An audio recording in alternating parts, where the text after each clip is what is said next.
ಇವತ್ತು ನಾವು ಜಿ.ಎಲ್. ಫ್ಯೂಯೆಂಟೆಸ್ ಅವರ ದೇವರಿಗೆ ಒಂದು ಪತ್ರ ಅನ್ನೋ ಅದ್ಭುತ ಕಥೆಯನ್ನ ನೋಡೋಣ.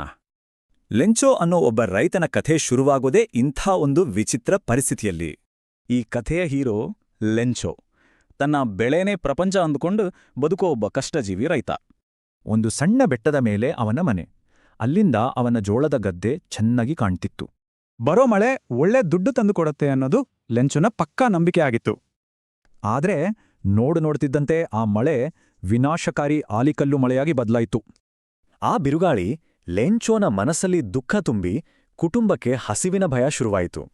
ಈ ಹತಾಶೆಯಲ್ಲಿ ಲೆಂಚೋಗೆ ಉಳಿದಿದ್ದು ಒಂದೇ ನಂಬಿಕೆ, ಅದು ದೇವರ ಮೇಲೆ. ಮತ್ತೆ ಬೀಜ ಬಿತ್ತಿ ಬದುಕುಳಿಯೋಕೆ 100 ಪೆಸೋ ಕಳಿಸು ಅಂತ ದೇವ್ರಿಗೆ ಪತ್ರ ಬರೀತಾನೆ. ಲೆಂಚೋ ಪತ್ರ ಪೋಸ್ಟ್ ಮಾಡಿ ತನ್ನ ಕುಟುಂಬದ ಭವಿಷ್ಯವನ್ನ ಆ ನಂಬಿಕೆ ಮೇಲೆ ಇಡ್ತಾನೆ. ಪೋಸ್ಟ್ ಆಫೀಸ್ನಲ್ಲಿ ಈ ಪತ್ರ ಮೊದಲು ನಗು ತರಿಸಿದ್ರು, ಆಮೇಲೆ ಮೆಚ್ಚುಗೆಗೆ ಕಾರಣವಾಯ್ತು. ಇಂಥ ಅಚಲ ನಂಬಿಕೆಯನ್ನ ಉಳಿಸ್ಬೇಕು ಅಂತ ಪೋಸ್ಟ್ ಮಾಸ್ಟರ್ ಉತ್ತರ ಕೊಡಕ್ಕೆ ನಿರ್ಧಾರ ಮಾಡ್ತಾರೆ. ಅವರು ತಮ್ಮ ಸಿಬ್ಬಂದಿ, ಫ್ರೆಂಡ್ಸ್ ಹತ್ರ ಮತ್ತು ತಮ್ಮ ಸಂಬಳದಿಂದಲೂ ಸ್ವಲ್ಪ ಹಣ ಸೇರಿಸಿದ್ರು. ಹೀಗೆ ಒಟ್ಟು 70 ಪೆಸೋ ಸೇರಿಸಿ ದೇವರು ಅಂತ ಸಹಿ ಮಾಡಿ ಲೆಂಚೋಗೆ ಕಳಿಸ್ತಾರೆ. ಲೆಂಚೋನ ನಂಬಿಕೆ ಎಷ್ಟಿತ್ತಂದ್ರೆ ದೇವರಿಂದ ಉತ್ತರ ಬಂದಿದ್ದಕ್ಕೆ ಅವನಿಗೆ ಸ್ವಲ್ಪನೂ ಆಶ್ಚರ್ಯ ಆಗ್ಲಿಲ್ಲ. ಆದ್ರೆ ದುಡ್ಡು ಎಣಿಸಿದಾಗ ಅವನಿಗೆ ಸಿಕ್ಕಾಪಟ್ಟೆ ಕೋಪ ಬಂತು.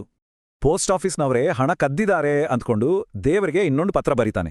ಕಥೆಯ ಈ ಅನಿರೀಕ್ಷಿತ ತಿರುವು ಕಥೆಯ ಮುಖ್ಯ ವಿಷಯಗಳನ್ನ ನಮ್ಮ ಮುಂದೆ ಇಡುತ್ತೆ. ಮೊದಲನೆಯದಾಗಿ ಲೆಂಚೋನ ದೈವ ಶಕ್ತಿಯಲ್ಲಿನ ಪ್ರಶ್ನಾತೀತ ಮುಗ್ಧವಾದ ನಂಬಿಕೆ ಅಂದ್ರೆ ಫೇತ್. ಎರಡನೆಯದಾಗಿ ಪೋಸ್ಟ್ ಮಾಸ್ಟರ್ ಮತ್ತು ಸಿಬ್ಬಂದಿ ತೋರಿದ ಮಾನವೀಯತೆ ಅಂದ್ರೆ ಹ್ಯುಮ್ಯಾನಿಟಿ. ಸಹಾಯ ಮಾಡ್ದವರನ್ನೇ ಕಳ್ರು ಅನ್ನಲ್ಲ, ಅದೇ ಈ ಕಥೆಯ ವ್ಯಂಗ್ಯ ಅಂದ್ರೆ ಐರಣಿ. ಈ ಕತೆ ದೇವರ ಮೇಲಿನ ನಂಬಿಕೆ ಆದ್ರೆ ಮನುಷ್ಯರ ಮೇಲಿನ ಅಪನಂಬಿಕೆಯ ಸಂಘರ್ಷವನ್ನ ತೋರಿಸುತ್ತೆ. ಹಾಗಾದ್ರೆ ಅತಿಯಾದ ನಂಬಿಕೆ ಕೆಲವೊಮ್ಮೆ ನಮ್ಮ ಕಣ್ಣನ್ನೇ ಮುಚ್ಚಿಬಿಡುತ್ತಾ? ಇದೊಂದು ಯೋಚಿಸಬೇಕಾದ ಪ್ರಶ್ನೆ.